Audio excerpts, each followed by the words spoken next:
Okay, so let's now goes into the SD process, or in SD we call it as order to cash process. Jadi kalau kemarin di purchasing kita punya yang namanya P2P ya, purchase to pay process. Nah, kalau di SD kita sebutnya sebagai OTC atau order to cash processing. Okay, so in the first we will have doing the pre-sales. Jadi doing pre-sale is like when you want to introduce your product or your service to the customer gitu ya, berusaha untuk memperkenalkan. Nah, di mana yang pertama ada yang kita sebut sebagai CRM Lite. Memang kalau di ERP ini fokusnya masih di internal ya, jadi dia tidak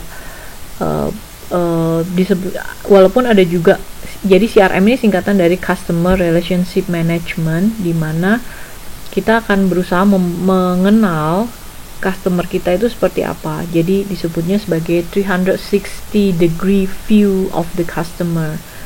Nah, disebutnya sebagai CRM Lite karena memang di ERP fokusnya masih internal, belum terlalu secanggih yang untuk SAP CRM-nya gitu ya. Kalau yang sekarang kita pelajari kan masih yang di SAP ERP, sehingga memang fokusnya belum terlalu besar untuk yang CRM.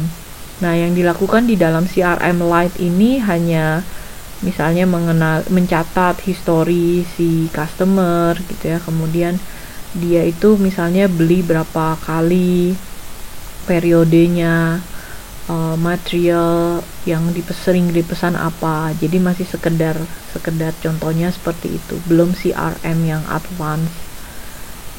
Kemudian ada yang disebut dengan inquiry. Jadi inquiry itu adalah kalau misalnya si customer itu memiliki permintaan.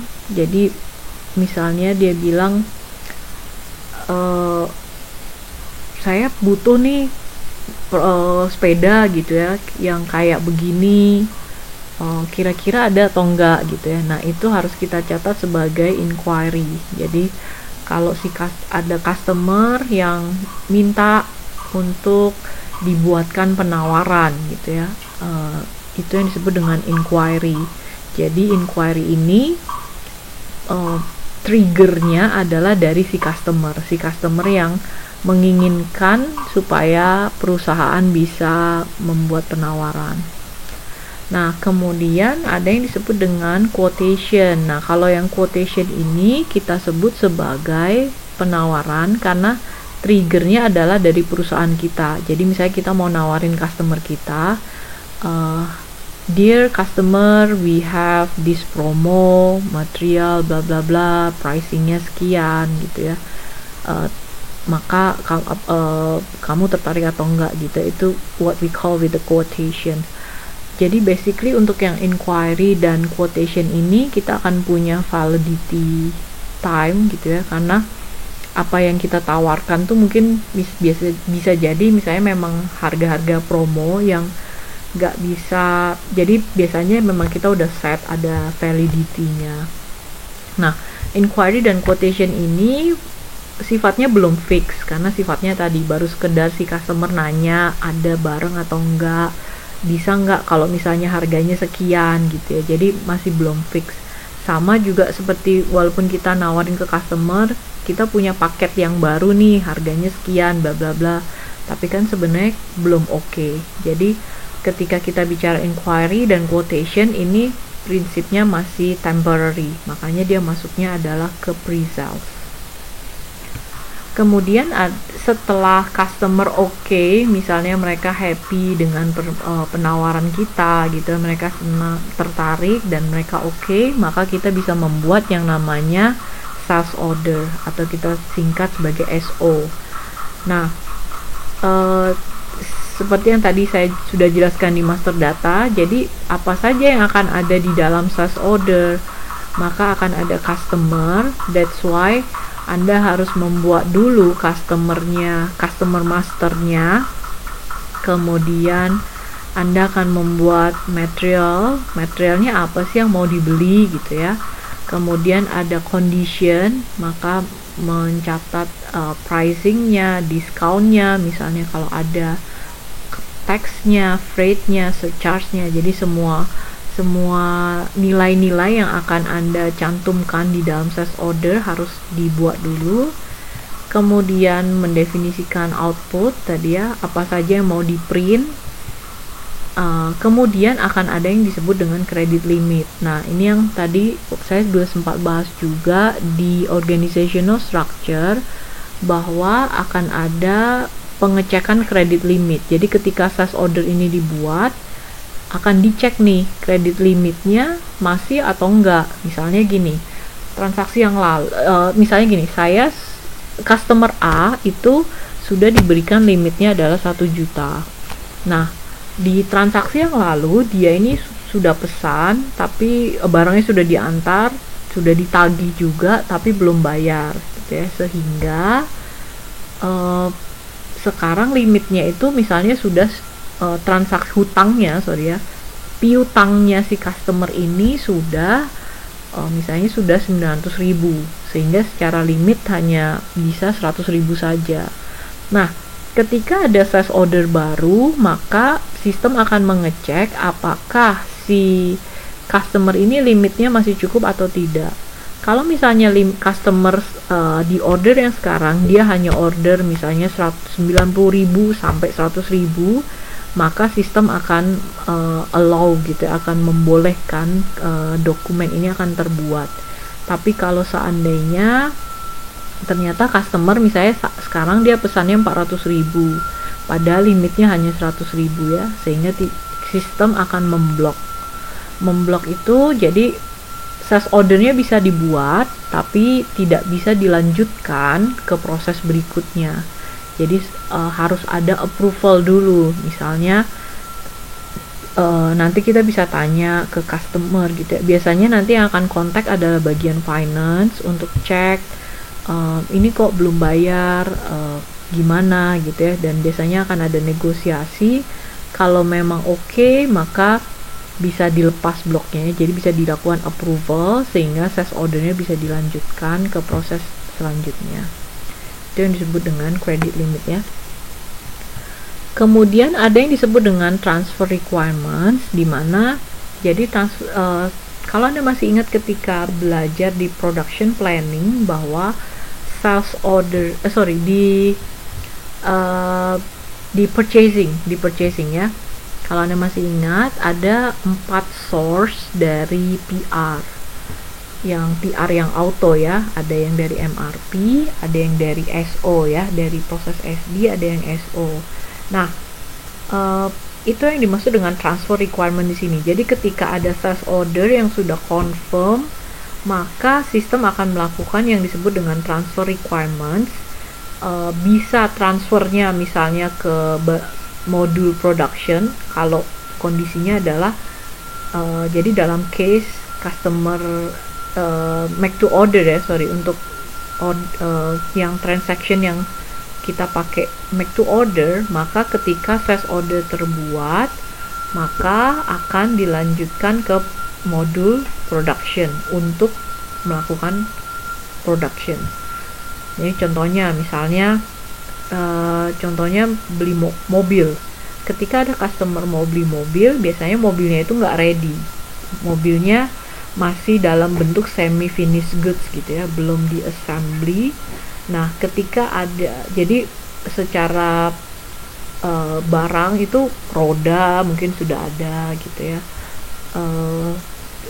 chassisnya bodinya itu sudah ada, banyak tuh sudah ada, tapi belum dirakit jadi satu, misalnya belum dirakit jadi satu mobil. Nah, ketika ada customer order sudah firm, maka akan dilakukan yang namanya production order. Nah, itu yang men-trigger, nama functionnya adalah transfer requirement ya. Jadi feature atau function transfer requirements ini memungkinkan sales order akan dilanjutkan ke tahap selanjutnya yang bentuknya bisa production atau juga purchasing. Jadi kalau misalnya ternyata harus beli Jadi dalam kasus kemarin saya kasih contoh, misalnya kalau kita pergi ke butik baju, maka customernya akan membuat sales order, confirm gitu ya, sales order, kemudian si butiknya akan belanja raw materialnya, belanja kain. Maka setelah create sales order akan ada transfer requirement yang akan mengenerate PR. Oke. Kemudian ada yang disebut dengan route determination. Jadi route determination ini akan menentukan rutenya, rute pengirimannya akan seperti apa. Nah, jadi ketika tadi saya sempat bahas, ada yang disebut dengan shipping point ya. Nah, shipping point ini sebetulnya akan digunakan dalam penentuan rute. Jadi kalau nantinya misalnya customer ini adalah di letak kotanya misalnya di Bandung Barat, maka nanti akan masuk rutenya akan bagaimana. Nah, itu sebenarnya ngatur si rute determinationnya ini akan diatur oleh si shipping point tadi ya. Jadi kalau ditanya kegunaannya shipping point buat apa? Untuk menentukan titik pengiriman dan juga menentukan rutenya bagaimana. Nah, route ini juga nantinya akan berhubungan dengan misalnya kecepatannya. Jadi bisa di tipe pengangkut, tipe transportationnya gitu ya. Jadi si customer tuh bisa minta, misalnya saya butuhnya cepat, maka saya butuh diantar misalnya pakai misalnya ini customer yang luar negeri gitu ya, jadi jangan pakai kapal, pakai yang pesawat deh. Nah, maka nanti route-nya akan seperti apa. Kemudian route determination ini juga sebetulnya bisa digabungkan atau dihubungkan dengan condition tadi. Jadi misalnya kalau si customer ingin dikirimnya via air gitu ya, via udara, maka rutenya akan lewat sini dan berapa sih freight fee-nya. Ingat ya, tadi di condition ada yang kita sebut sebagai freight atau ongkos kirimnya ya. Kemudian setelah sales ordernya terbuat, maka akan ada yang namanya check availability. Check availability ini akan menghitung atau akan memberikan yang kita sebut sebagai I forgot to put here ya. Jadi ada yang kita sebut sebagai ATP check, ATP ya, available to promise, ATP. ATP ini disebutnya available to promise tuh, jadi kita bisa janji kepada customer kapan sih barang ini akan available. Jadi kalau misalnya sekarang available ya maka akan dihitung, tapi kalaupun misalnya tidak available maka akan seperti apa sih gitu ya. Nah, Anda nanti bisa lihat di page 31 and 33. Coba saya tampilkan dulu ya.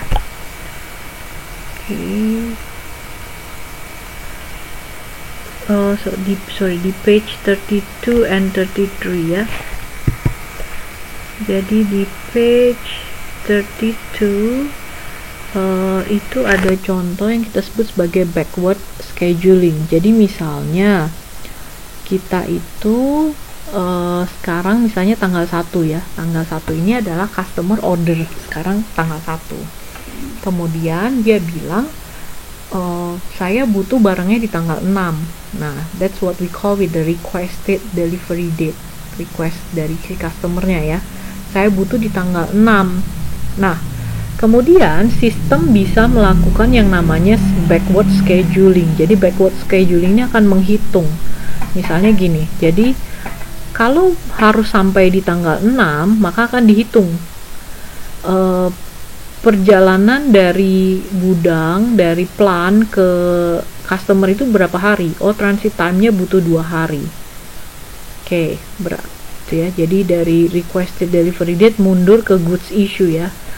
Kapan sih berarti harus dikeluarkannya, minimal tanggal 4 gitu ya, karena transitnya sudah 2 hari.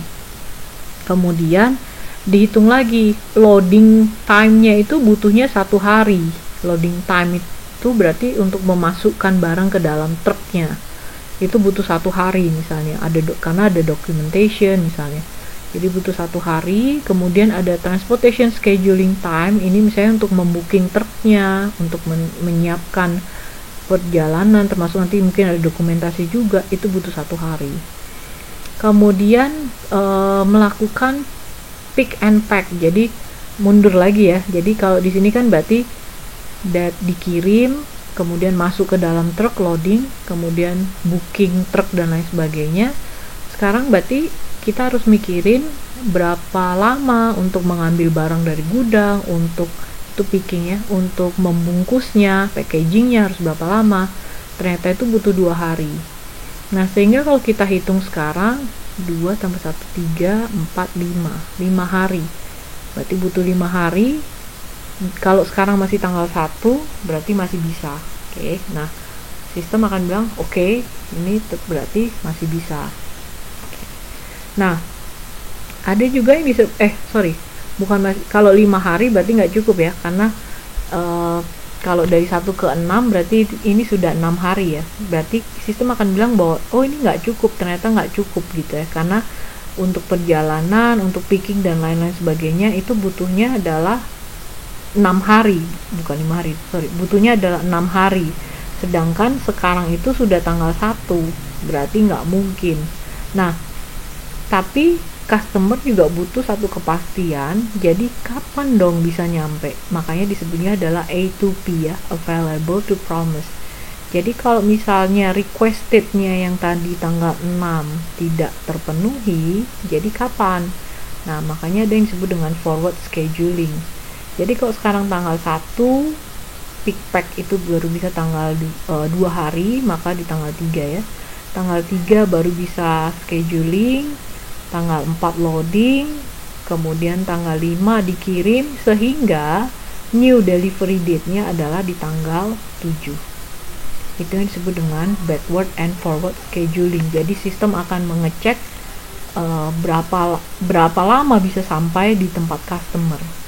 Nah, artinya tentu saja ketika kita memasukkan data-datanya harus benar ya. Jadi artinya kayak transit time. Transit time ini kan berarti akan dimasukkan ke data customernya ya. Jadi kita mesti tahu customernya ini alamatnya di mana, route-nya akan seperti apa, dia dikirim dari plan yang mana gitu ya. Jadi benar-benar spesifik, harus bisa ngasih tahu ini nanti akan berapa hari.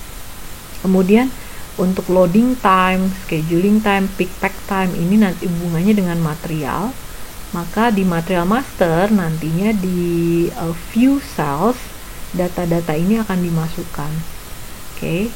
Jadi kebayang sekarang kenapa sih data di master data ini sangat banyak yang perlu dimasukkan, karena untuk perhitungan-perhitungan ini supaya lebih akurat. Oke. Mari kita kembali lagi ke proses ya. Jadi sudah sampai ke check availability, maka sekarang kita akan masuk ke creating outbound delivery. Jadi outbound delivery ini adalah permintaan dari orang sales kepada orang warehouse untuk mempersiapkan sebuah pengiriman barang. Oke. Jadi kalau Anda masih ingat, di purchasing kita sebut yang namanya inbound delivery, di mana inbound delivery adalah perintah dari department purchasing kepada department warehouse supaya mereka mempersiapkan bahwa akan ada kedatangan barang. Nah, kalau yang outbound delivery ini kebalikannya. Jadi outbound delivery adalah permintaan dari department sales kepada department warehouse untuk department warehouse ini akan mempersiapkan supaya supaya bisa mengirimkan barang, gitu ya. Nah, di mana outbound delivery ini bisa ada 3 macam ya. Ada delivery combination, artinya kalau misalnya customer ini punya nih ada sales order yang belum dikirim, misalnya yang kemarin tuh pesennya 100 tapi baru dikirim misalnya 70, berarti sekarang masih ada sisa 30. Terus customernya udah pesen lagi, ada pemesanan kembali. Nah, maka order-order yang masih outstanding tadi, yang masih belum dikirim, bisa digabungkan, kita sebut sebagai delivery combination.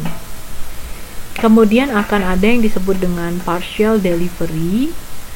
Artinya bisa di split ya. Jadi partial delivery ini bisa dilakukan karena permintaan dari customer, misalnya gudang mereka misalnya lagi penuh gitu ya, jadi tolong dikirimnya 2 kali misalnya. Atau mungkin juga dari perusahaan sendiri, misalnya barang kita belum available, kita kirim dulu ya yang sebagian yang sudah ada, itu disebut dengan partial delivery. Kalau complete delivery maka satu size order 100 pieces ya langsung di delivery full gitu ya, sebenarnya sebagai complete delivery. Nah, sampai di tahap ini, create delivery ini masih dibuat oleh orang sales department ya. Jadi material, quantity itu semuanya di define-nya akan berdasarkan dari sales order yang sudah dibuat. Nanti di sesi discussion saya akan tanya, jadi kira-kira berapa quantity yang ada di outbound delivery ini ya. Kemudian setelah si orang warehouse menerima ada outbound delivery, berarti saya harus siap-siap mau kirim barang. Kemudian si orang warehouse akan melakukan yang namanya picking. Jadi picking ini adalah mengambil barang ke gudang. Dia akan ambil barang, dia akan siapkan gitu ya, kemudian dia akan melakukan packing atau membungkus ya. Jadi nanti ada di define juga misalnya material packagingnya apa, maka akan barangnya akan di packing sesuai dengan kebutuhan packagingnya tadi. Kemudian sampai pada tahapan ini stoknya masih milik perusahaan ya, jadi belum berkurang karena stoknya masih ada di dalam perusahaan. Walaupun sekarang kalau kita lihat di stok, kalau kita ngecek stok, maka misalnya tadi stok kita ada 100. Kemudian ada size ordernya 70. Kemudian akan dikirim complete delivery juga 70. Nah, pada saat kita melakukan outbound delivery, maka kalau kita ngecek stok kita masih 100, tapi sudah dibook oleh sales order ini atau oleh outbound delivery ini sebanyak 70. Jadi kalau dicek, kalau ada sales order yang masuk berikutnya, sistem kasih tahu walaupun memang available-nya adalah 100, yang ada di gudang ada 100, tapi yang 70 sudah dibook, sehingga yang available atau yang kita sebut kalau di SAP sebagai unrestricted itu hanya ada 30. Kemudian nanti setelah dilakukan picking, maka statusnya juga akan berubah bahwa stoknya sudah di pick, stoknya sudah di pack gitu ya. Jadi nanti akan ada perubahan. Nah, sampai akhirnya kita akan melakukan yang namanya post goods issue. Kalau Anda masih ingat di purchasing kita belajar ada post goods receipt karena menerima barang. Kalau di order to cash, maka prosesnya adalah post goods issue karena kita akan mengeluarkan barang. Nah, di mana yang terjadi ketika post goods issue, maka ketika kita mengeluarkan barang, maka akan ada material dokumen yang terbentuk. Ada material dokumen yang terbentuk dari sisi logistik yang menandakan bahwa stoknya sudah berkurang. Jadi akan ketika kita melakukan post goods issue, ada material document yang terbuat, di mana material dokumennya ini akan membuat stok inventory kita jadi berkurang. Jadi kalau tadi saya bilang stoknya 100, terus 70-nya sudah di goods issue, maka sekarang stok kita available-nya hanya tinggal 30 pieces. Kemudian setelah itu, nah Anda juga harus ingat bahwa ini akan terjadi dari dua sisi. Maka ketika ada update dari sisi logistik, maka akan ada update dari sisi accounting ya. Nah, sehingga bukan hanya saja material dokumen yang terbuat, tapi juga akan ada yang disebut dengan accounting document yang terbuat. Oke, di mana accounting dokumennya ini akan membuat value stoknya menjadi decreasing juga. Ini saya salah tulis increase ya, harusnya decreasing ya.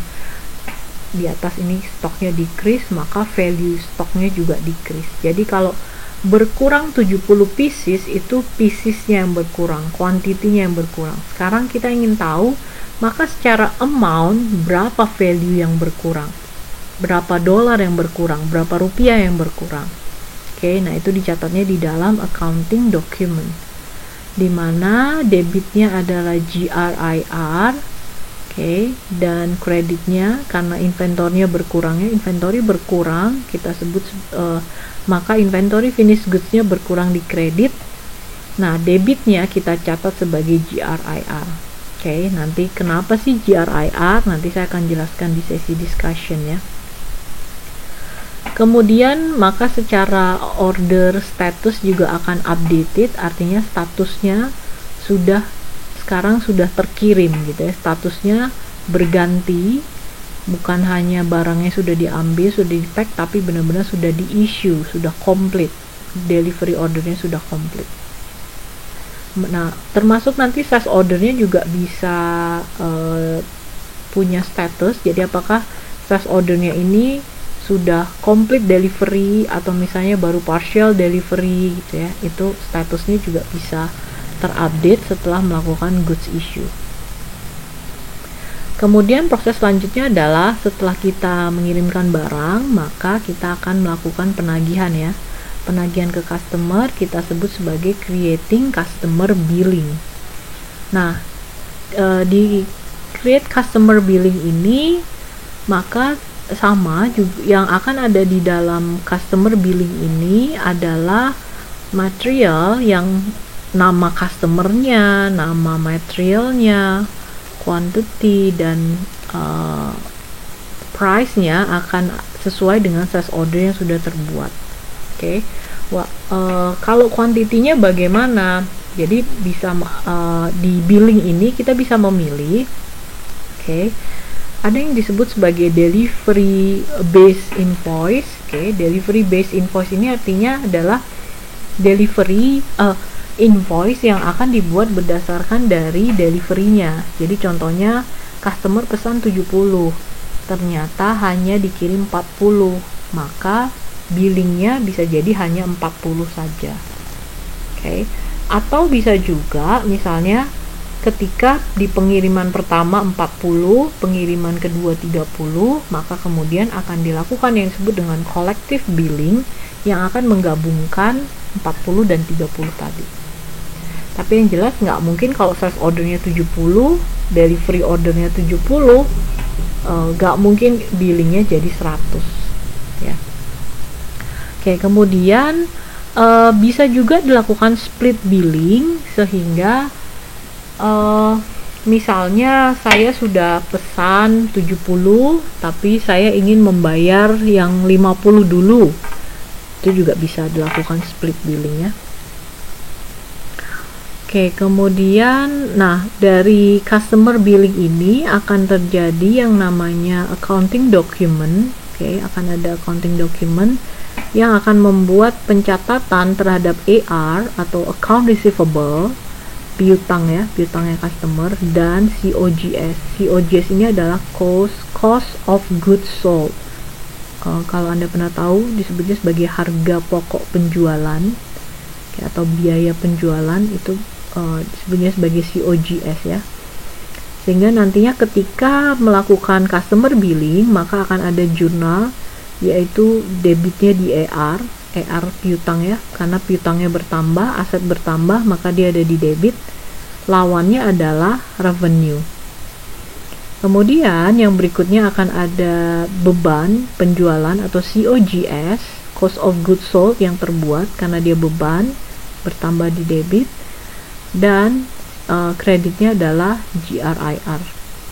Oke, jadi nantinya GRIR ini akan kita tanda kutip hapus gitu ya, berdasar sama dengan yang GRIR yang di sini kita coret, sehingga nantinya tinggal inventory finished goods dan COGS. Oke, nanti di sesi discussion kita akan jelaskan tentang ini ya. Kemudian setelah customer billing, maka akan dilakukan yang namanya receive customer payment ya. Jadi menerima pembayaran dari customer. Makanya namanya adalah order to cash. Jadi menerima order sampai kita menerima cash. Oke, di mana customer payment ini maka akan ada accounting document lagi yang akan terbuat yang membuat uang kita di bank akan meningkat ya, naik, dengan jurnalnya adalah debitnya bank, atau kalau misalnya sometimes juga kita bisa masukin cash, tapi kalau di perusahaan kan jarangnya orang bayar cash, maka debitnya itu biasanya akan bank. Kemudian akan ada kreditnya adalah AR. Jadi AR pada saat billing kan kita akui sebagai piutang. Pada saat customer payment maka piutangnya akan hilang kita karena uangnya sudah masuk di bank. Oke, jadi ini adalah proses O2C, order to cash processing ya. Kemudian ini tadi backward and forward scheduling sudah. Nah, kalau Anda lihat nanti di sales order ini kita bisa melakukan yang namanya document flow. Jadi nanti kita bisa lihat ada inquiry tanggal sekian, kuantitinya sekian, kemudian ada inquiry kan berarti ada permintaan dari customer, kemudian kita balas ke customernya dengan kita memberikan quotationnya sekian, kemudian setelah deal akan ada sales order, kemudian akan dikirim menggunakan outbound delivery, kemudian ada picking, proses pengambilan barangnya ya. Packing tidak terlihat secara document flow, tapi dia ada di dalam outbound delivery juga. Kemudian ada statusnya goods issue, artinya sudah dikirim barangnya. Nah, kalau Anda perhatikan di sini secara goods issue ya, jadi goods issue, sudah ada goods issue artinya sudah dikirim, kemudian ada invoice juga. Nah,